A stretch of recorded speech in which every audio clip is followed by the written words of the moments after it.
অভিনন্দন এবং শুভেচ্ছা হচ্ছে যে সিপিএম এবং কংগ্রেসের মধ্যে যে আসন সমঝোতা হয়েছে এটা মানুষ কি রকম ভাবে গ্রহণ করবে। আমরা এটা পরিষ্কারভাবে বলতে চাই, এটাকে আমরা জুট বলতে চাই না, এটা হচ্ছে আমাদের নির্বাচনী কৌশল বা রাজনীতির ভাষায় আপনি বলতে পারেন যে আসন সমঝোতা বিধানসভা নির্বাচনকে কেন্দ্র করে। আমরা আশাবাদী গত প্রায় 5 বছর ধরে আমাদের ত্রিপুরা রাজ্যে যে স্বৈরাচারী কায়দায় সরকার চলছে, যে নৈরাজ্যের পরিবেশ ত্রিপুরার মাটিতে কায়েম হয়েছে, যেখানে সংবিধান কাজ করছে না, মানুষের গণতন্ত্র আক্রান্ত, সমস্ত বিরোধী হয়ে এই বিজেপির বিরুদ্ধে লড়াই করে, ফলে মানুষের যে আকুতি তার উপর দাঁড়িয়েই এই নির্বাচনে আসন সমঝোতা হয়েছে এবং আমরা আশাবাদী রাজ্যের প্রতিটি গণতন্ত্রপ্রিয় মানুষ এই আসন সমঝোতাকে মেনে নেবেন, গ্রহণ করবেন এবং নির্বাচনে তার প্রভাব পড়তে চলেছে, এটা আমরা আশাবাদী। আমি বিষয়টা আরো গভীরে যাব, কিন্তু তার আগে আরেকটা ছোট্ট করে বিষয়, যখন থেকে সিট সমঝোতা হয়েছে আমরা দেখেছি যে 13টা আসন নিয়ে একটু ঝামেলা হয়েছে। সেই জায়গায় দাঁড়িয়ে মনোনয়ন পত্র জমা করেছেন কংগ্রেসের তরফ থেকে, 17টা দেওয়ার কথা ছিল, সেখানে 16টা দেওয়া হয়েছে এবং তার পরিপ্রেক্ষিতে সিপিআইএমও 7টা কেন্দ্রেই তাদের প্রার্থী ঘোষণা করেছিল। গতকালকে আবার বিবৃতি দিতে হয়েছে। কোথাও না কোথাও মনে হচ্ছে যে নির্বাচনের আগ মুহূর্তে এসেই জোটে একটা জট ধরলো, বা কোথাও না কোথাও মিসকমিউনিকেশন। কি বলবেন? না, মিসকমিউনিকেশন কিছুই না। আপনি দেখুন যে দুটো রাজনৈতিক দল, আলাদা আলাদা আইডিওলজি, দুটো রাজনৈতিক দলের মধ্যেই আসন ভাগাভাগি নিয়ে কিছুটা সমস্যা হতে পারে, কিন্তু আপনি এটা দেখুন যে অত্যন্ত স্বচ্ছভাবে আজকে মনোনয়নপত্র প্রত্যাহারের শেষ তারিখ ছিল দুটি দলের তরফ থেকেই, যেভাবে আসন সমঝোতা হয়েছিল ঠিক একই রকম ভাবে এই দুই দলের তরফ থেকেই যে বাড়তি মনোনয়নপত্রগুলি জমা দেওয়া হয়েছিল এগুলি প্রত্যাহার করে নেওয়া হয়েছে। সুতরাং এটা পরিষ্কার, কিছু জটিলতা ছিল, এটা উভয় দলের যারা নেতৃত্ব, আমাদের কেন্দ্রীয় নেতৃত্বরা আছেন, উভয় দলের কেন্দ্রীয় নেতৃত্বরা মিলে এটা সমঝোতা করে নিয়েছেন এবং একটা স্বচ্ছ পরিস্থিতির মধ্যে দাঁড়িয়ে এই জুট প্রক্রিয়া বা নির্বাচনী সমঝোতার যেটা এটা হয়েছে এবং আগামী দিনে আমরা আশাবাদী যে রাজ্যের মানুষ তার প্রতিফলন দেখতে পাবে। না, আপনি যেটা বললেন যেটা এটা সিট সমঝোতা হয়েছে এবং কেন্দ্রীয় যারা রয়েছে নেতৃত্বরা তারা বসে এটা মিটিং এর পর এটা ডিসাইড করা হয়েছে যে কে কটা আসন দেবে। এই যে কটা আসন নিয়ে তো ভাগাভাগি আগেই হয়ে গেছিল, তার মাঝখানে কোথায় কোন জায়গাটায় অসম্পূর্ণতা ছিল যে কারণে এই দু দলের মধ্যে একটা মতানৈক্য সৃষ্টি হয়েছে? না, মতানৈক্য কিছুই না, মতানৈক্য কিছুই না। কারণ আপনি প্রথমে বলছেন যে নীতিগত বা আদর্শের দিক থেকে দুটো দল দুভাবে। এটা তো আমি এখনো বলছি যে আদর্শগতভাবে বা নীতিগতভাবে আমাদের দুটো দলের মধ্যে পার্থক্য আছে এবং আমাদের পরিষ্কার বক্তব্য যে কংগ্রেসের সাথে আমাদের কোনো জোট হয়নি। আমাদের জোট আছে, বামফ্রন্টের একটা জোট আছে এবং লড়াই আন্দোলনের মধ্য দিয়ে এই জোট তৈরি হয়েছে। তারপরেও আমরা একটা জায়গায় ঐক্যবদ্ধ যে যে কোনো ভাবেই হোক ত্রিপুরা রাজ্য থেকে বিজেপির এই সরকারকে, স্বৈরাচারী সরকারকে উৎখাত করতে হবে, ত্রিপুরা রাজ্যের মানুষের ভবিষ্যৎকে বাঁচাতে হবে এবং রাজ্যের মানুষকে মুক্তি দিতে হবে। সুতরাং সামান্য যে মতানৈক্য ছিল বা মতবিরোধ ছিল এটা আমরা আলোচনার মাধ্যমে, আমাদের যারা নেতৃত্বরা আছেন, এটা আলোচনার মাধ্যমে সমাধান হয়ে গেছে। এটা নিয়ে আর কোনো সমস্যা নেই, কোনো দলের মধ্যে কোনো সমস্যা নেই। আজকে কংগ্রেস দলের তরফ থেকেও প্রেস বিবৃতি দিয়ে জানিয়ে দেওয়া হয়েছে ঐক্যবদ্ধভাবে নির্বাচনের কাজে সবাই যেন ঝাঁপিয়ে পড়ে। এই সিট সমঝোতায় যদি আপনারা জিতেও যান, এই যে দুটো দলের একসঙ্গে মিলিত বা মিতালি যেটাকে বলা হয়, সেটা কতটা ধরে রাখতে সক্ষম হবেন আপনারা? 100% আমরা ধরে রাখতে সক্ষম হব। 2004 সালে দিল্লিতে ইউপিএ গভর্নমেন্ট তৈরি হয়েছিল বামপন্থীদের সমর্থন নিয়ে। কিছু নীতিগত প্রশ্নে বিরোধের ফলে মাঝপথে আমরা সমর্থন প্রত্যাহার করে নেই, কিন্তু বিজেপিকে পরাস্ত করবার জন্য, আমি বারবার এই কথাটাকে জোর দিচ্ছি, বিজেপিকে পরাস্ত করবার জন্য গোটা ভারতবর্ষে, শুধুমাত্র ত্রিপুরা রাজ্যের প্রেক্ষাপটে আমি বলছি না, যে গোটা ভারতবর্ষে বামপন্থীরা একটাই আওয়াজ তুলছেন যে সমস্ত শক্তিকে ঐক্যবদ্ধভাবে দেশের ধর্মনিরপেক্ষতা, সংবিধানকে রক্ষা করার জন্য বিজেপি বিরোধী সমস্ত শক্তি এককাট্টা হয়ে যেন আমরা লড়াই করতে পারি। সুতরাং আমাদের এই লড়াই শুধু ত্রিপুরা বিধানসভা নির্বাচনের প্রেক্ষাপটে না, সেদিক দিয়ে আমরা বলতে পারি যে সরকার তৈরি হওয়ার পর কোনো ধরনের সমস্যা হবে না এবং রাজ্যের মধ্যে রাজ্যের মানুষ একটা মুক্ত অক্সিজেন পাবেন এই স্বৈরাচারী সরকার যদি ত্রিপুরার মাটি থেকে বিদায় নিতে পারে। আমি যদি বলি এই সিট সমঝোতা বা সিট সেটেলমেন্ট যেটাই হোক, সেটা দল কেন্দ্রিক নাকি ব্যক্তি বিশেষ? মানে এটা কি জনগণের জন্য আপনাদের সিট সমঝোতাটা দরকার ছিল, নাকি দলকে এগিয়ে নিয়ে যাওয়ার জন্য বা দলকে রাজ্যে টিকে রাখার জন্য এই সিট সমঝোতাটা দরকার ছিল? না না না, দলকে এগিয়ে নিয়ে যাওয়ার জন্য না, রাজ্যের মানুষের আকুতি, রাজ্যের মানুষ চাইছেন এই স্বৈরাচারী সরকার থেকে মুক্তি পেতে। সুতরাং মানুষের যেটা প্রত্যাশা, মানুষের যেটা আকুতি, তাকে তাকে সাহস যোগানোর জন্য, তাদেরকে ভরসা যোগানোর জন্যই আমাদের দুটো পার্টি এই সিদ্ধান্ত গ্রহণ করেছে যে এই বিজেপিকে পরাস্ত করতে ঐক্যবদ্ধ হওয়া দরকার। আপনি শুধু কংগ্রেসের কথা বলছেন কেন?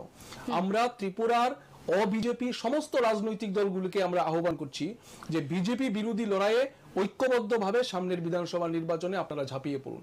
অবিজেপি সমস্ত রাজনৈতিক দলের কাছে আমাদের আহ্বান। যেখানে আপনি অবিজেপি রাজনৈতিক দলগুলোর কাছে কথা বলছিলেন, সেখানে আমরা বারবার শুনেছি যে আপনাদের যিনি মুখ রয়েছেন জিতেন চৌধুরী, তিনিও বারবার বলেছেন যে আমরা সকলে মিলে বিধানসভা নির্বাচনে লড়াই করব বিজেপির বিরুদ্ধে, এই স্বৈরাচারী সরকারের বিরুদ্ধে। এটা ওনার একটা লাইন ছিল এবং সেই পরিপ্রেক্ষিতে বলা যায় যে সিপিআইএম রাজ্য সম্পাদক জিতেন চৌধুরী কিছুদিন আগে একটা জায়গাতে ভাষণ রাখলেন এবং তিনি বলেছেন যে ত্রিপুরা মাথার যিনি চেয়ারম্যান রয়েছেন প্রদ্যোৎ কিশোর দেববর্মা, তিনি ফোনে কথা বলেছেন এবং সিট সমঝোতার বিষয় নিয়ে খানিকটা কথা হচ্ছে। তবে ত্রিপুরা মাথা থেকে এখন পর্যন্ত কিন্তু কোনো রকমের বিবৃতি বা কোনো রকমের কিছু প্রকাশ পায়নি। সেই দিকটায় আপনি কি বলবেন? না, ত্রিপুরা মাথা তো জিতেন চৌধুরীর এই বক্তব্যের বিরোধিতাও করেনি। অবশ্যই। ফলে দেখুন নির্বাচন যত সামনে এগিয়ে আসে কি পরিস্থিতি তৈরি হয়। আমরা তো বারবার বলছি যে সমস্ত রাজনৈতিক দলকে এই বিজেপি বিরোধী লড়াইয়ে আমরা এক করতে চাই। আমরা সমস্ত রাজনৈতিক দলের কাছে এই আহ্বান থাকবে যে এই স্বৈরাচারী সরকারের হাত থেকে রাজ্যের মানুষকে মুক্তি দিতে হবে। এতে তীব্রমতা স্বাগত। কংগ্রেসের সাথে আমাদের নির্বাচনী সমঝোতা হয়েছে, ছোটখাটো আরো যে সমস্ত রাজনৈতিক দলগুলো আছে, আসুন আমরা ঐক্যবদ্ধভাবে এই সরকারকে পরাজিত করি। 2018 সালে বিধানসভা নির্বাচনে আপনারা অন্যরকম কিছু ইস্যু নিয়ে গেছিলেন যে আপনাদের টিকিয়ে রাখার জন্য বা উন্নয়নমূলক যে সমস্ত কাজকর্ম রয়েছে তার নিরিখে যাতে মানুষ ভোট দেয় সে সমস্ত ইস্যু নিয়ে গেছিলেন। এইবারের দাঁড়িয়ে বা এই বছর দাঁড়িয়ে 2023-এর একেবারে দোরগোড়ায় কিছুদিন মাত্র বাকি বিধানসভা নির্বাচনে প্রচারে প্রসারে আপনারা এগিয়ে চলেছেন। সেই জায়গাটায় দাঁড়িয়ে আপনারা কি ইস্যু নিয়ে যাচ্ছেন জনগণের কাছে?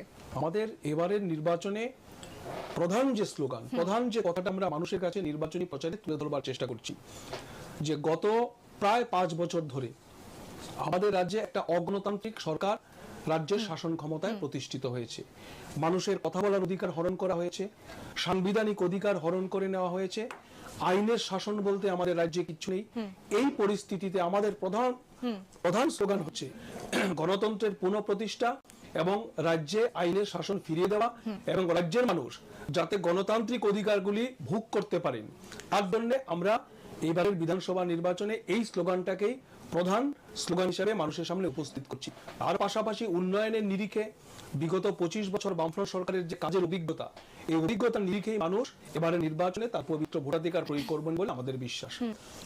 18-র একটা যে আপনাদের ইতি ঘটলো 25 বছরের শাসনের পর, তারপর আমি যদি বলি পুরো ভোট এবং সেখানে লোকসভা সবেতেই বলা যায় যে বামফ্রন্ট পরাজয়ের মুখ দেখেছে। এই সমস্ত বিষয় কাটিয়ে কতটা উঠতে পারবেন বিধানসভা নির্বাচনে? দেখুন 18 সালের বিধানসভা নির্বাচনের পরে আমাদের রাজ্যে যতগুলো নির্বাচন হয়েছে, লোকসভা নির্বাচন বলুন, পঞ্চায়েতের নির্বাচন বলুন, পুরসভার নির্বাচন বলুন, এটা কোনো নির্বাচন ছিল না। মানুষের রায়ের সঠিক প্রতিফলন ঘটেনি। কারণ এই নির্বাচনগুলোকে কেন্দ্র করে আমরা দেখেছি যে ত্রিপুরা রাজ্যের মধ্যে কিভাবে মানুষের গণতান্ত্রিক অধিকার হরণ করা হয়েছিল। সারা ভারতবর্ষের মধ্যে আমাদের মাথা হেট হয়ে গেছে, ত্রিপুরাবাসীর মাথা হেট হয়ে গেছিল। কারণ 2018 সালের বিধানসভা নির্বাচনের সময়ও উৎসবের মেজাজে আমাদের রাজ্যের মানুষ নির্বাচনে অংশগ্রহণ করত, ভোটে অংশগ্রহণ করত। সারা ভারতবর্ষের মধ্যে খুব সম্ভবত আমাদের রাজ্যই ত্রিপুরা, যেখানে পুরুষের তুলনায় মহিলাদের ভোটের হার ছিল বেশি। আর 18 সালের নির্বাচনের পর এই বিজেপি আইপিএফটির জোট সরকার ক্ষমতায় আসার পর থেকেই আমরা দেখলাম নির্বাচন মানে প্রহসন, নির্বাচন মানে মানুষের কাছে ভয়, নির্বাচন মানে মানুষের কাছে আতঙ্ক। সুতরাং আমরা আশাবাদী যে এবারের বিধানসভা নির্বাচনে এখন অবধি আমরা নির্বাচন কমিশনের যে কাজকর্ম আমরা বলতে পারছি, এখনো অবধি যে পরিস্থিতি, রাজ্যের মানুষ যদি সঠিকভাবে তার ভোটাধিকার প্রয়োগ করতে পারেন, মানুষ যদি ভোট কেন্দ্রে গিয়ে ভয়মুক্ত পরিবেশে ভোট দিতে পারে, এবারে নির্বাচনে মানুষ সরকারের পরিবর্তন করছেন, মানুষ প্রস্তুতি গ্রহণ করছেন একটা নতুন সকাল ত্রিপুরার মাটিতে তৈরি করবার জন্য। আপনি বলছিলেন যে যে সমস্ত ইস্যু নিয়ে যাচ্ছে সেগুলোর মধ্যে সন্ত্রাসের অভিযোগ রয়েছে ইত্যাদি ইত্যাদি বিষয়। তবে সন্ত্রাসের অভিযোগ তুলছেন, বেকারত্বের অভিযোগ তুলছেন, জনগণ আপনাদের দিকে কিছু অভিযোগ তুলেছেন যে স্বজন পোষণের অভিযোগ তো রয়েছেই, যে 25 বছরে আপনারা কম করেননি, সেই বিষয়টাতে কি বলবেন? ওরা বলুক না, তথ্য দিয়ে বলুক না কি ধরনের স্বজন পোষণ। আমরা তো এখন দেখছি চাকরির ক্ষেত্রে তারা বারবার বলেছে যে পরিবারের সময় সদস্যদের চাকরি দেওয়া হতো, এখন এই সরকারের যে সমস্ত চাকরি দেওয়া হয় তার স্বচ্ছ নীতিতে চাকরি দেওয়া হয়। টেটের মাধ্যমে নিয়োগ করা হচ্ছে, টেটের মাধ্যমে বামফ্রন্ট সরকারের শেষ দিকটাতেও সরকারি চাকরির ক্ষেত্রে টেটের মাধ্যমে নিয়োগ করা হতো। 18 সালে সরকার পরিবর্তন হয়, তার পরবর্তী পর্যায়ে সরকারি যে নিয়ম নীতি মেনে, এই সরকারি নিয়ম নীতি মেনে টেট পরীক্ষার মাধ্যমে নিয়োগ করা হচ্ছে। সুতরাং শুধুমাত্র রাজনীতি করার জন্য এই কথাগুলো মানুষের সামনে বিভ্রান্ত করবার জন্য, মানুষকে বিভ্রান্ত করবার জন্য এগুলো বলা হচ্ছে। স্বজন পোষণ বামফ্রন্টের সময় ছিল না, বরঞ্চ আমরা বলতে পারি এই বিজেপি আইপিএফটি জোট সরকারের সময়তে স্বজন পোষণ মারাত্মক আকার ধারণ করেছে। শুধুমাত্র টেটে কিছু চাকরি দিলেই স্বজন পোষণ বন্ধ হয়ে গেছে এটা মনে করার কোনো কারণ নেই। আপনাদের একটা কনফিডেন্স যে এবারে নির্বাচনে জনগণ আপনাদের দিকে মুখ তুলে তাকাবে বা আপনাদের ভোট দেবে, এই কনফিডেন্সের ভিত্তি কি? কোথাও না কোথাও জনগণ আপনাদের এই জোট বা এই সিট সমঝোতাকে মেনে নিয়েছেন? আমাদের আত্মবিশ্বাসটা হচ্ছে মানুষ, কারণ গত প্রায় 5 বছর ধরে যে অত্যাচার, যে নৈরাজ্যের পরিবেশ ত্রিপুরার বুকে কায়েম হয়েছিল, মানুষ তার হাত থেকে মুক্তি চাইছে। এবং নির্বাচনী প্রচারে আমরা যেখানেই যাচ্ছি অভূতপূর্ব সারা পরিলক্ষিত হচ্ছে আমাদের বামপন্থীদের পক্ষে, বা আসল সমঝোতার পরবর্তী পর্যায়ে যে পরিস্থিতি তৈরি হয়েছে এই পরিস্থিতিতে দাঁড়িয়ে। ফলে আমরা আশাবাদী যে এই আত্মবিশ্বাস মানুষের কাছ থেকে আমরা পেয়েছি। মানুষ এই সরকারের কাছ থেকে মুক্তি চাইছেন। হয়তোবা যে পরিস্থিতি, এই পরিস্থিতিতে দাঁড়িয়ে খোলামেলা ভাবে মানুষ সবটা প্রকাশ করতে পারছেন না, কিন্তু নীরবে বিপ্লব হবে এবং একটা চূড়াস্রোত বইছে এই সরকারের বিরুদ্ধে। এবং 23-এর নির্বাচনে আমরা আরেকটা পরিবর্তন দেখতে পাবো। 2রা মার্চ ফল ঘোষণার পর এটা আপনারা মিলিয়ে নেবেন। অবশ্যই এই বিষয়গুলো তো আমরা যাবো, কিন্তু জোট নিয়ে আমি কথা বলবো বা সমঝোতা নিয়ে আমি কথা বলবো। তার আগে আমি খানিকটা বলি যে ডিওয়াইএফআই এর আপনি রাজ্য সভাপতি এবং বিগত সময় আমরা দেখেছি যে যুবাদের জন্য আপনাদের আওয়াজ তুলতে, সে জায়গায় দাঁড়িয়ে যদি আমি দেখি যে গোটা দেশের মধ্যে বামেদের থেকে যুবাদের অংশগ্রহণ খানিকটা কমছে, এবং সেখানটায় দাঁড়িয়ে যদি আমি বলি যে মফস্বর আলীকেও এখান থেকে সরিয়ে দেওয়া হয়েছে এবং তিনি বিজেপির হয়ে প্রতিদ্বন্দ্বিতা করছে, এই যুবাদের অংশগ্রহণ কমছে, সেটা কতটা লড়াইকে আরো বলা যায় যে শক্ত করবে? না, যুবদের অংশগ্রহণ কমেনি। এবারের যে আমাদের বামফ্রন্টের প্রার্থী তালিকা, আমাদের ডিওয়াইএফআই এর বেশ কয়েকজন লিডার এবারের নির্বাচনে অংশগ্রহণ করছেন, প্রতিদ্বন্দ্বিতা করছেন। সুতরাং যুবদের অংশগ্রহণ কমেনি। এটা শুধুমাত্র একটা কথার কথা, মিডিয়াতে এটা প্রচার করা হয় যে সিপিআইএম দলের যুবদের কোনো দায়িত্ব নেই, সিপিআইএম দলের যুবদের কোনো ভূমিকা নেই। এটা শুধুমাত্র অপপ্রচার। এবারের বিধানসভা নির্বাচনে প্রায় 40% নতুন মুখ আমাদের যে প্রার্থী তালিকা। সুতরাং যুবদের অংশগ্রহণ কমেনি।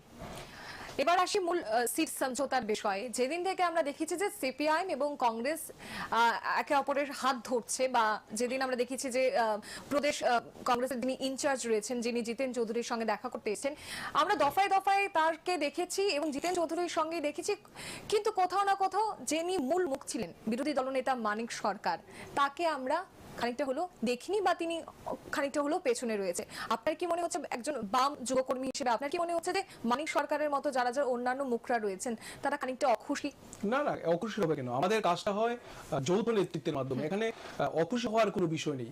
মানিক সরকার এবারের বিধানসভা নির্বাচনেও আমাদের নির্বাচনী রণকৌশল ঠিক করা থেকে শুরু করে সমস্ত বিষয় উনি নেতৃত্ব দিয়ে পরিচালনা করছেন। হয়তো মিডিয়ার সামনে উনি আসেন, সম্মুখে কেন আসছেন না? উনি কালকেও জুলাই বাড়িতে জনসভা করে এসেছেন, আরো অনেকগুলি প্রোগ্রামে উনি যাবেন। উনি হচ্ছে আমাদের প্রচারের মূল মুখ। আর যেহেতু জিতেন চৌধুরী পার্টির সেক্রেটারি, সুতরাং সেক্রেটারি হিসাবে জিতেন চৌধুরীকে কিছু কিছু বিষয়ে দায়িত্ব নিতে হয়, এই কাজটাই করছেন। আর আমাদের রাজনীতি, বামপন্থীদের রাজনীতি, এটা মুখ দিয়ে হয় না, নীতি দিয়ে হয়, আদর্শ দিয়ে হয়, কর্মসূচি দিয়ে হয়, যৌথ নেতৃত্বের মাধ্যমেই আমাদের কাজের ধারা পরিচালিত হয়। সুতরাং এখানে কেউ অখুশি নেই। এই বিষয়টা সম্পূর্ণভাবে ভুল প্রচার হবে, এইভাবে আমরা মানুষের সামনে কিন্তু বিষয়টা তুলে ধরতে চাই না। আমরা দেখেছিলাম পুরো ভোটের যখন রেজাল্ট বের হয়, যেখানে বিজেপি জয়লাভ করে, সেখানে তৃণমূল কংগ্রেসের একটা কথা ছিল যে তারা মূল বিরোধী দল হিসেবে তারা নাম লিখিয়েছে। এবার শাসক শিবির বলছে বিধানসভা নির্বাচনের আগে যে আপনারা লড়াই করছেন, কে দ্বিতীয় হবেন সে বিষয়টা নিয়ে। এটা দেখে নেবেন 2রা মার্চ ফল প্রকাশের পর। এটা বিধানসভার ভোট, এটা পুরসভার ভোটও না, লোকসভার ভোটও না। এবারের বিধানসভা ভোটে বিজেপি এতটাই ব্যাকফুটে এবার তাদেরকে জুট করবার জন্য দিল্লিতে উড়িয়ে নিয়ে যেতে হচ্ছে লোকজনদের। কিভাবে তিপ্রামতাকে সমঝোতা আনা যায়, কিভাবে তিপ্রামতার সাথে আসন সমঝোতা করা যায়, তার জন্য তো আমরা দেখেছি বিজেপির তাবর নেতারা ব্যস্ত হয়ে আছেন। সিপিএম এর সাথে নিয়ে জুট হয়ে গেল, সিপিএম এর সাথে নিয়ে জিতেন্দ্র চৌধুরীর সাথে প্রদু কিশোরের কোনো কথাবার্তা হলো কিনা, এটাকে কাউন্টার করতে করতেই তারা ব্যস্ত।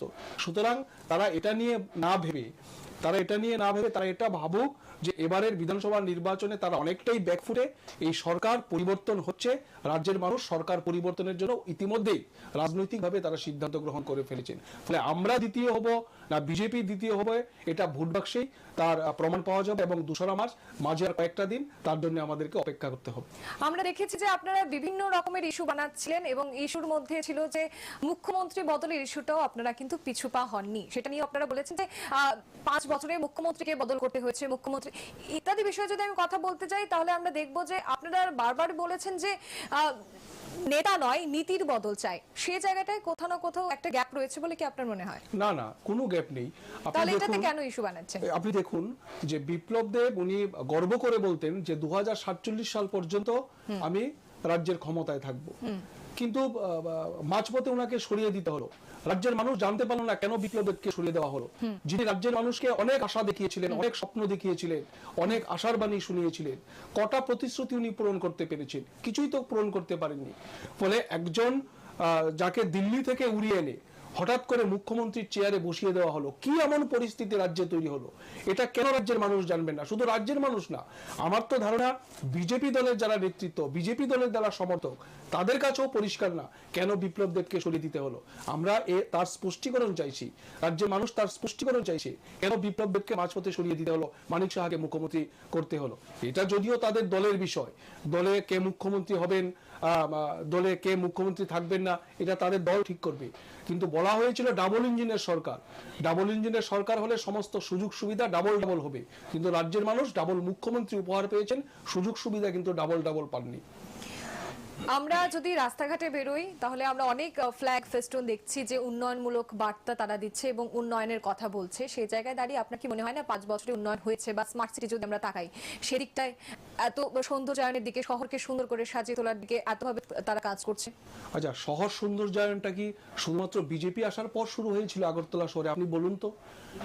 বামফ্রন্ট সরকার থাকার সময় এই আগরতলা শহরের রাস্তাঘাট, আগরতলা শহরের পার্ক, আগরতলা শহরের জলাশয়, তার সৌন্দর্যায়নের জন্য প্রথম বামফ্রন্ট সরকারই তো ভূমিকা নেয়।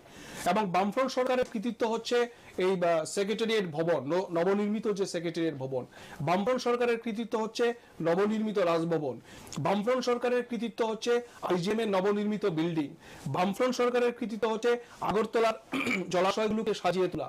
ফলে সবকিছুই তো বামফ্রন্ট সরকারের সময়তে উন্নয়ন। তাহলে আপনারা কি বলছেন যে 5 বছরে বিজেপি আইপিএফটি জোট সরকার মানুষকে উন্নয়ন নামে কিছুই দিতে পারে না? কিছুই তো দিতে পারেনি। শুধুমাত্র ফ্লেক্সে উন্নয়ন হয়েছে, শুধুমাত্র চমক দিয়ে মানুষকে বিভ্রান্ত করা হয়েছে, কথার ফুলঝুরি ছুটিয়ে মানুষকে বিভ্রান্ত করা হয়েছে।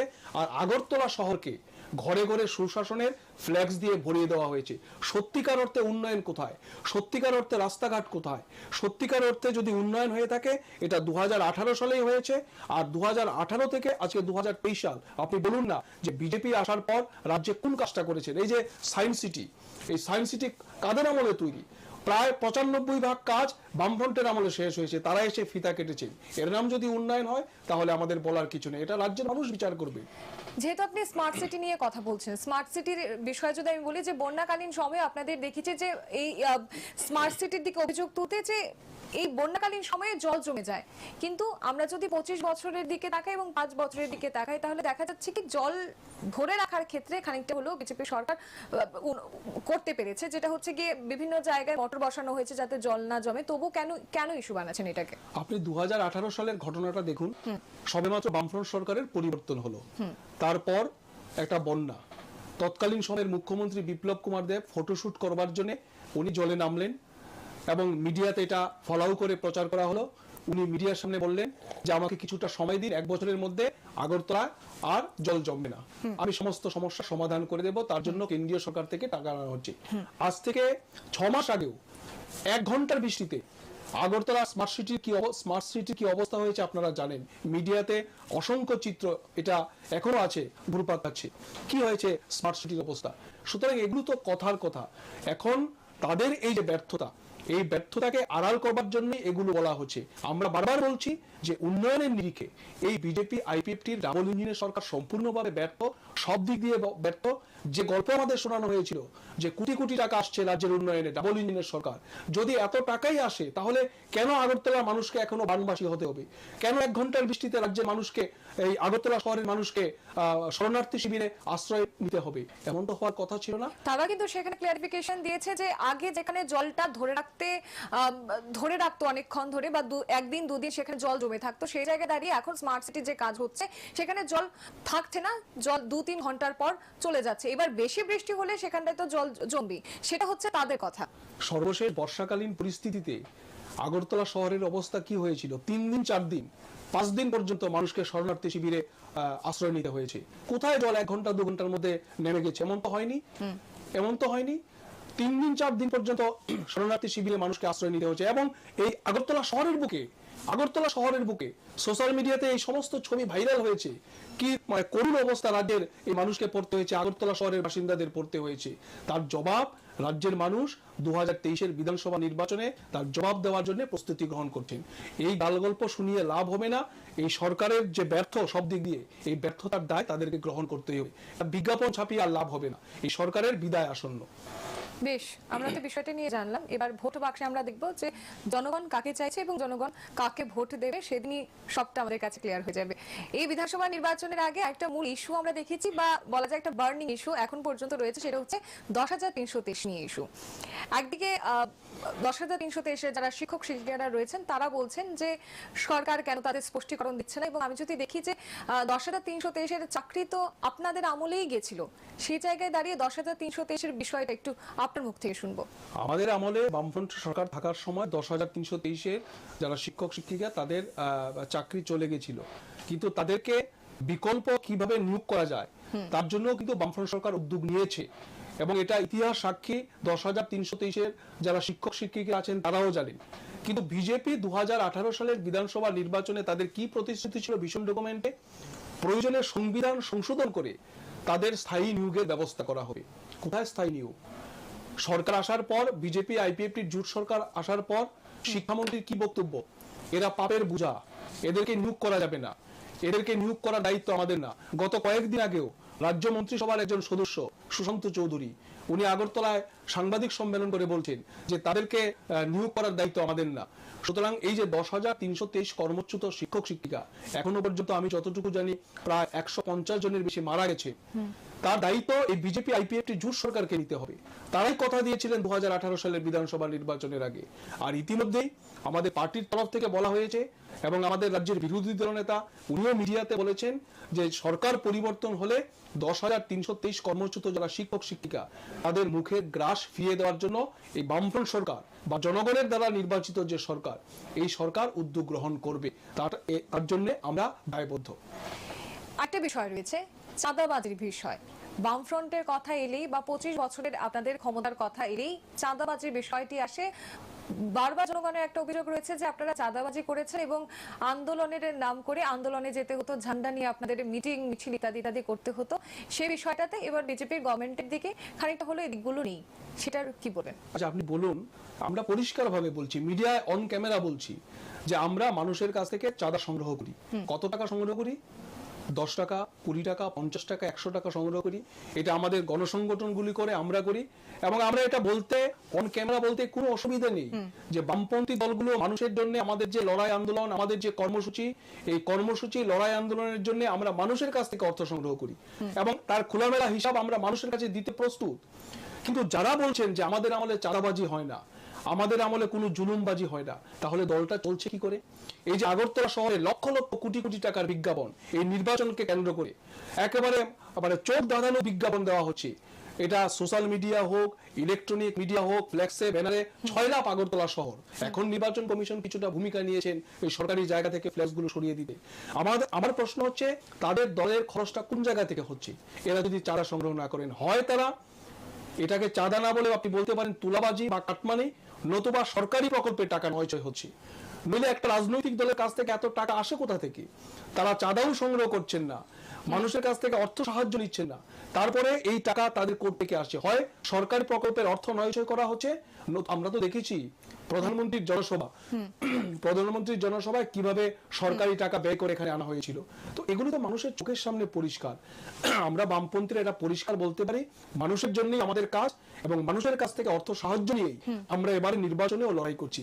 যেটা বলা হচ্ছে এটা মিডিয়াতে মানুষকে বিভ্রান্ত করবার জন্য যে চাঁদাবাজি, আমরা 10 টাকা 50 টাকা 100 টাকা কুপনের মাধ্যমে সংগ্রহ করি, কিন্তু তারা যেটা সংগ্রহ করেন কাটমানি, আমি অনেক নাম বলতে পারি, মিডিয়ায় হয়তো বা এই নামগুলো প্রকাশ্যে বলা ঠিক হবে না, অনেক জায়গায় কিভাবে তুলাবাজি করা হচ্ছে এগুলো আজকে রাজ্যের মানুষ জানেন, আগরতলা শহরের বড় বড় ব্যবসায়ীরা জানেন, আগরতলা শহরের যারা ঠিকাদাররা আছে তারা জানেন। বিভিন্ন সময় আপনারা দুর্নীতির অভিযোগ তুলেছেন এবং সেই জায়গায় দাঁড়িয়ে যদি বলি যে শাসক দলের দিকে আপনাদের দুর্নীতির অভিযোগ রয়েছে, কিন্তু আপনাদের দিকেও কিন্তু বিভিন্ন অভিযোগ রয়েছে যে আপনাদের সময় রোজভ্যালি কাণ্ড রয়েছে, রেগার দুর্নীতির অভিযোগ, সেই অভিযোগগুলোকে কি করে কাটিয়ে উঠবেন এই নির্বাচনের আগে? একটা তদন্ত করুক না তারা, সরকারে এসে তারা 5 বছর শেষ, একটা তদন্ত করুক না, রোজভ্যালির তদন্ত করুক না। আমি তো যতটুকু জানি সিবিআই কে তদন্ত দেওয়া হয়েছিল, ক্লিন চিট পেয়েছেন মুখ্যমন্ত্রী, তৎকালীন সময়ের যিনি মুখ্যমন্ত্রী ছিলেন, আজকে যিনি বিরোধী দল নেতা। কোথায় দুর্নীতি আমাদের সময়? পশ্চিমবাংলায় সরকার পরিবর্তনের পরেও আমরা দেখেছিলাম মমতা ব্যানার্জিকে এই গল্প বলতে যে 34 বছরের বামফ্রন্ট সরকারের সমস্ত ফাইল খুলে খুলে আমরা দুর্নীতি তদন্ত করব এবং নেতাদের আমরা জেলখানার মধ্যে ঢুকাবো। আর ত্রিপুরাতেও সরকার পরিবর্তন হয়েছে 5 বছর, রাজনৈতিক উদ্দেশ্যে প্রণোদিত ভাবে বাদল চৌধুরীকে অ্যারেস্ট করা হয়েছিল, এখনো পর্যন্ত চার্জশিট জমা দিতে পারেননি, আরো কয়েকজনকে হেনস্থা করবার চেষ্টা করা হয়েছে, কিন্তু কেন তাদের বিরুদ্ধে এখনো সঠিক কোনো তদন্ত তারা করতে পারেননি? এই দায়িত্ব তাদেরকে গ্রহণ করতে হবে। বামফ্রন্টের বিরুদ্ধে, বামফ্রন্টের মন্ত্রীদের বিরুদ্ধে কোথাও কোনো দুর্নীতির অভিযোগ নেই। যদি দুর্নীতির অভিযোগ থাকতো, সমস্ত ক্ষমতা তো তাদের হাতে, সমস্ত ক্ষমতা তাদের হাতে, সিবিআই বলুন, পুলিশ বলুন, এনডিও সরকার বলুন, সমস্ত কিছু তাদের হাতে। কোথায় দুর্নীতির অভিযোগ প্রমাণিত হলো? একটা দুর্নীতির অভিযোগও তো প্রমাণিত হয়নি। আপনার মুখে বা আপনাদের মুখে এই যে ক্লিন একটা ইমেজের কথা আপনারা বলছেন বা বলছেন যে আমরা জনগণের জন্য করেছি, তাহলে 25 বছর একটা বিরাট সময়, বিরাট অধ্যায় একটা, তাহলে কেন ত্রিপুরার জনগণ আপনাদের ইতি টানলো? দেখুন, 25 বছরের বামফ্রন্ট সরকার 2018 সালের বিধানসভা নির্বাচনে পরাজিত হয়েছে, কিন্তু কেউ বামফ্রন্টের বিরুদ্ধে এই অভিযোগ করতে পারেননি। এমনকি 18 নির্বাচনে ভারতবর্ষের প্রধানমন্ত্রী, তৎকালীন সময়ে বিজেপি দলের সর্বভারতীয় সভাপতি অমিত শাহ, আজকে যিনি দেশের স্বরাষ্ট্রমন্ত্রী, তারা কেউ এই অভিযোগ করতে পারেননি যে 25 বছর ত্রিপুরা রাজ্যের জন্য বামফ্রন্ট সরকার কোনো উন্নয়নমূলক কাজ করেনি। বরঞ্চ আমরা এটা গর্ব করে বলতে পারি যে গত 25 বছরে ত্রিপুরা রাজ্যের চেহারাটা পাল্টে দিয়েছে বামফ্রন্ট সরকার। কি পাহাড়, কি আগরতলা শহর, কি গ্রামীণ এলাকা, সর্বত্র একটা উন্নয়নের কর্মযোগ্য ছিল। কিন্তু তারপরেও প্রশ্ন হচ্ছে, তারপরেও কেন সরকার পরিবর্তন হলো? ওই যে ডাবল ইঞ্জিনের গল্প, 299টা প্রতিশ্রুতি, একটা সামান্য ক্ষুদ্র অংশের মানুষ তারা মনে করলেন যে সরকার পরিবর্তন হলে আমরা আরো বেশি সুযোগ সুবিধা পাবো। ওই রবীন্দ্রনাথ ঠাকুরের একটা গল্প আছে না, কথা আছে না, নদী এপার ছাড়িয়া কহে নিঃশ্বাস, ওই পারেতে সর্বসুখ আমার বিশ্বাস। ঠিক একই রকম ভাবে একটা অংশের মানুষ মনে করলেন যে সমস্ত সুযোগ সুবিধা আমরা ডাবল ডাবল পাবো। ভারতবর্ষের প্রধানমন্ত্রী এসে বলছেন, বিজেপি দলের সর্বভারতীয় সভাপতি এসে বলছেন সপ্তম বেতন কমিশন হয়ে যাবে, 20,000 টাকার বেতন 40,000 হয়ে যাবে, 40,000-এর বেতন 80,000 টাকা হয়ে যাবে। কোন সরকারি কর্মচারী একেবারে নতুন ব্যাংক খুঁজতে শুরু করলো, কোন ব্যাংকে টাকা রাখলে ইন্টারেস্ট বেশি পাওয়া যাবে, সমস্ত সুযোগ সুবিধা পেয়ে যাব। সুতরাং একটা সামান্য ক্ষুদ্র অংশের মানুষ তারা বিভ্রান্তির শিকার হলেন, সরকার পরিবর্তন হলো। সেই মানুষই আজকে বলছেন যে আমরা ভুল করেছি, প্রতারিত হয়েছি, আমাদের সাথে বিশ্বাসঘাতকতা করা হয়েছে। সুতরাং দোষটা মানুষের না, দোষটা হচ্ছে তাদের, যারা মিথ্যা প্রতিশ্রুতি দিয়ে তাদেরকে বিভ্রান্ত করেছেন। এই বিভ্রান্তির জবাব দেওয়ার জন্যই মানুষ প্রস্তুতি গ্রহণ করছে। বেশ, আপনারা কথা বলছেন তাহলে পরিবর্তনের, আপনারা একেবারে আশাবাদী যে পরিবর্তন হবে 100% আমরা নিশ্চিত। সেই জায়গায় দাঁড়িয়ে আমি যদি বলি যে আপনারা বলছেন যে গণতন্ত্র পুনরুদ্ধারের বিষয়টি বলছেন, আপনারা বলছেন যে মানুষকে স্বৈরাচারী সরকার থেকে আমরা মুক্ত করব, আর কি কি বিষয় জনগণকে আপনারা দিতে পারবেন এই জয়লাভ হলে? প্রথম কথা হচ্ছে আগামী কিছুদিনের মধ্যেই আমাদের বামফ্রন্টের ইশতেহার প্রকাশিত হবে। ইতিমধ্যে ইশতেহার তৈরির কাজ শেষ হয়েছে। আপনারা দেখবেন এই ইশতেহারের মধ্যে অনেক নতুন কথা থাকবে, অনেক নতুন বিষয় থাকবে, কিন্তু আমরা যে কথাটায় সবচেয়ে বেশি জোর দিতে চাইছি, দেখুন আপনি সুযোগ সুবিধা কি দিতে পেরেছেন, তার চেয়ে বড় কথা হচ্ছে রাজ্যে আইনের শাসন আছে কিনা, রাজ্যের মানুষ সুরক্ষিত কিনা। আজকে ত্রিপুরার মাটিতে কারা সুরক্ষিত? প্রথমে আক্রমণ শুরু হয়েছিল বামপন্থীদের উপর, সিপিআইএম দলের অফিসগুলির উপর, তার পরবর্তী সময়ে অন্যান্য রাজনৈতিক দলের অফিসগুলো আক্রান্ত হলো, এবং এই 5 বছরে আপনারা আক্রান্ত হয়েছেন, মিডিয়ার বন্ধুরা আক্রান্ত হয়েছে, মিডিয়া হাউস আক্রান্ত হয়েছে আগরতলা শহরের বুকে, এবং আজকে যিনি দলের সভাপতি ওনার নেতৃত্বে এই আক্রমণের ঘটনা ঘটেছে। আমরা দেখেছি এই PB24, প্রতিবাদী কলম, ডেইলি দেশের কথা, বেশ কয়েকটা মিডিয়া হাউস আক্রান্ত হয়েছে। প্রায় 50 জনের উপর সাংবাদিক আক্রান্ত হয়েছেন রাজ্যের বিভিন্ন প্রান্তে। সুতরাং এই যে আক্রমণের ঘটনাগুলো ঘটছে, আইনের শাসন বলতে কিছু নেই। কজন অপরাধী অ্যারেস্ট হয়েছে এই ঘটনাগুলোর সাথে যারা যুক্ত, কতজন অ্যারেস্ট হয়েছে? সোশ্যাল মিডিয়াতে ছবি জলজল করছে, কিন্তু অ্যারেস্ট কই, গ্রেপ্তার কই? নামমাত্র একজনকে অ্যারেস্ট করা হয়েছিল, পরবর্তী সময়ে ছাড়া পেয়ে যায়। ফলে গণতন্ত্র, আইনের শাসন এটা আমরা যেমন ফিরিয়ে দেব, তার পাশাপাশি 25 বছর বামফ্রন্ট সরকার উন্নয়নের কাজটা যেখানে শেষ করেছিল, সেখান থেকে আবার এই রাজ্যটাকে সাজানোর দায়িত্ব আমাদেরকে নিতে হবে, বামপন্থীদেরকে নিতে হবে। কারণ বামফ্রন্ট ছাড়া এটা জানে রাজ্যের মানুষ, উন্নয়নের কোনো বিকল্প নেই। এবং এই দেশের বিধানসভা নির্বাচনে আমরা বলছি যে জনগণের সরকার তৈরি হবে, এখানে কংগ্রেসের প্রতিনিধিরাও থাকবেন, হয়তো আমাদের প্রতিনিধিরাও থাকবেন, এবং উভয় দল মিলে যে সরকার তৈরি হচ্ছে, এই সরকার মানুষের স্বার্থ সংশ্লিষ্ট দাবি দাওয়া নিয়ে কাজ করবে, যেখানে আমাদের প্রধান স্লোগান হচ্ছে, আমি এই কথাটা বারবার বলছি, গণতন্ত্র এবং আইনের শাসনে ফিরিয়ে দাও।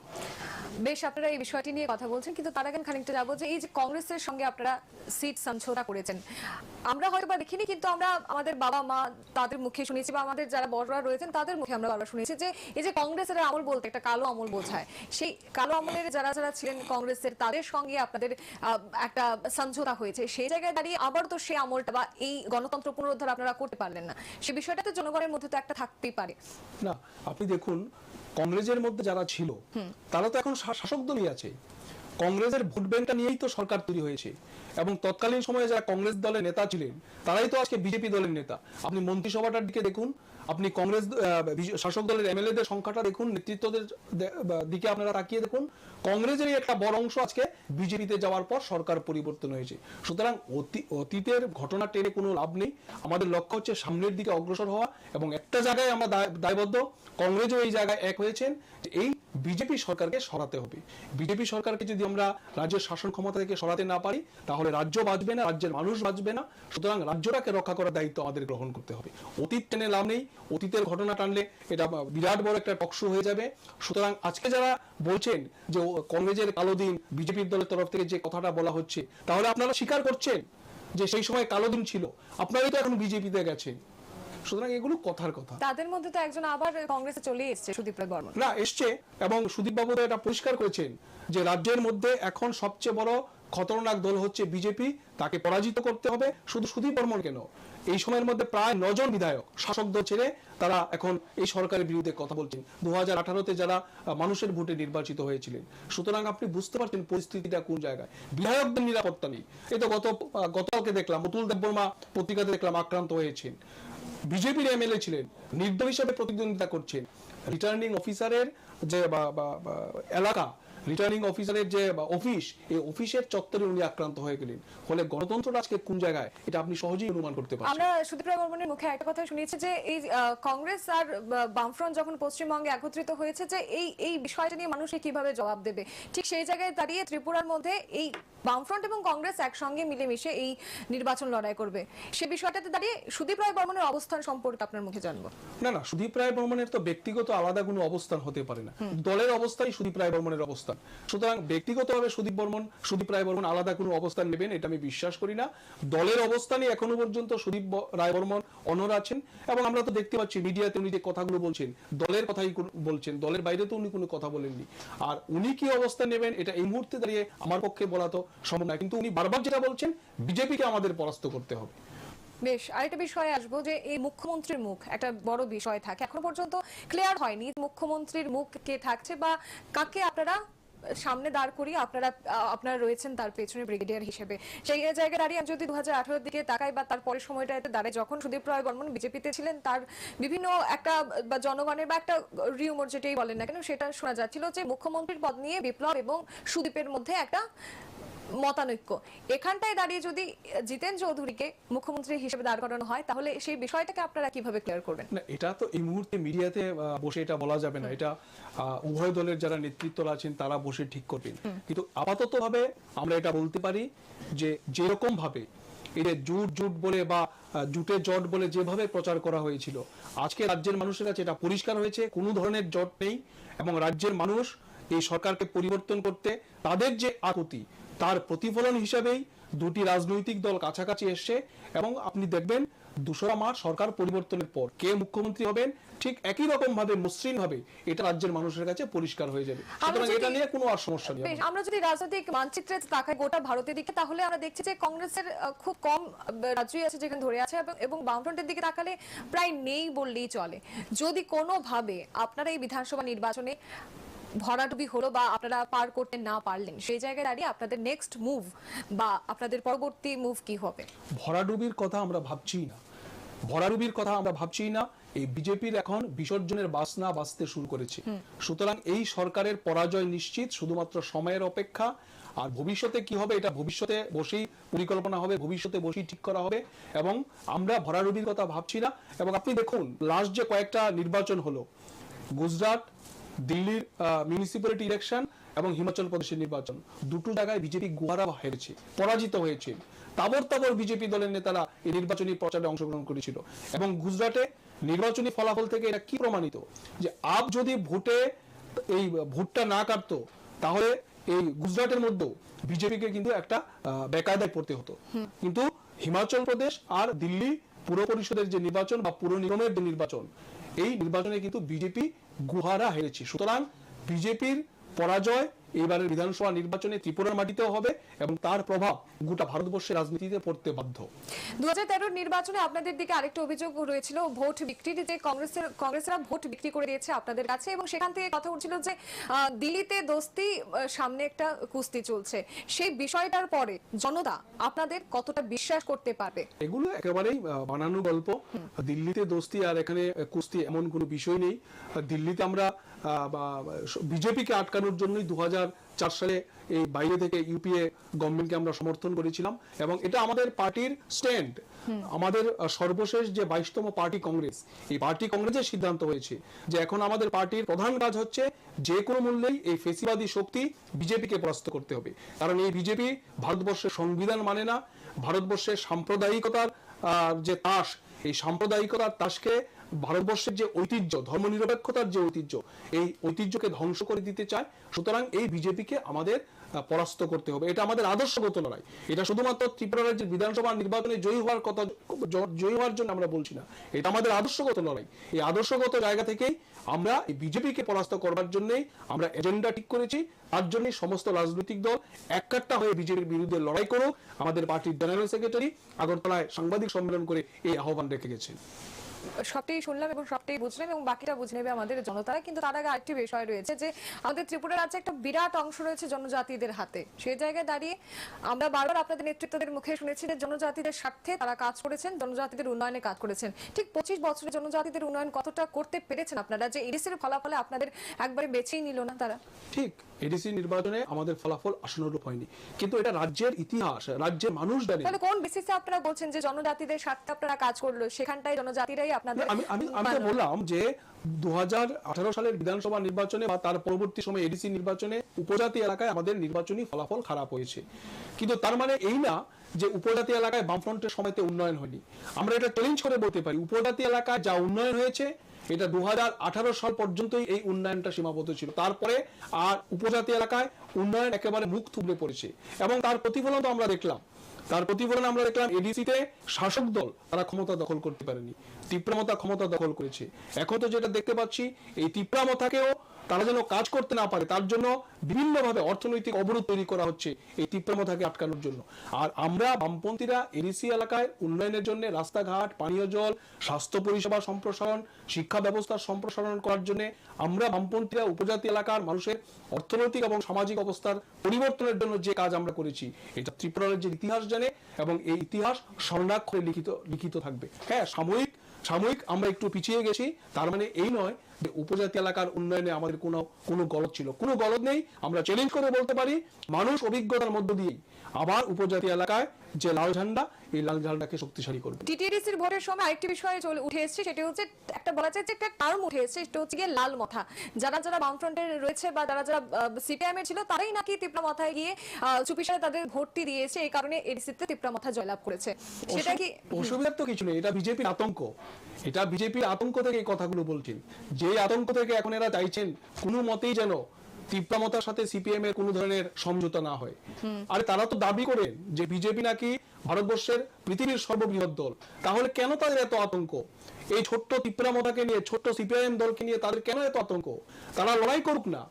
বিভিন্ন জায়গায় বিজেপি দলের নেতাদের আমরা বলতে শুনি যে 60টি আসনের মধ্যে 60টি আসনই আমরা জয়লাভ করব, অথচ দিল্লিতে ওই তীব্রমতার সাথে আসন সমঝোতা করবার জন্য তারা উদ্গ্রীব হয়ে আছেন। কেন ভয়? এই ভয় থেকে তারা বলছেন লাল মতা। আর যদি লাল মতা হয়, মানুষ এটা ঠিক করবে কি মতা না কি মতা, এটা মানুষের উপরই ছেড়ে দিতে হবে। 7টি বিধানসভা কেন্দ্র এবং তার মধ্যে কটি ধরে রাখতে পারবেন বলে মনে হচ্ছে? এটা তো এই মুহূর্তে বলা সম্ভব না, তবে এটা আমি নিশ্চিত করছি আপনাকে, আগামী বিধানসভা নির্বাচনে 2023-এর বিধানসভা নির্বাচনে অবিজেপি সরকার রাজ্যের মধ্যে তৈরি হচ্ছেন।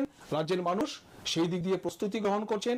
পাহাড় থেকে সমতল, গ্রাম থেকে শহর, সর্বত্র পরিবর্তনের হাওয়া বইছে এবং অবিজেপি সরকার 2রা মার্চ দুপুরের মধ্যে পরিষ্কার হয়ে যাবে যে ত্রিপুরার মানুষ একটা অবিজেপি সরকার তৈরি করতে যাচ্ছেন, যার বার্তা গোটা ভারতবর্ষে ছড়িয়ে দেওয়া হবে 2024-এর লোকসভা নির্বাচনের আগে। ভোটের ফলাফল আমরা দেখব, কিন্তু ভোটের ফলাফলের আগে হচ্ছে গিয়ে ভোট প্রয়োগ। 16ই ফেব্রুয়ারি ভোট প্রয়োগ। সেই আপনাদের তরফ থেকে বারবার বলা হচ্ছে যে এই যে একজন ভোটার তার বাড়ি থেকে ভোট কেন্দ্রে যাবে, সেখানটার মধ্যেই সমস্যা রয়েছে। কেউ হয়তো তাকে ভয়ভীতি দেখাবে, কেউ বা সন্ত্রাস দেখাবে।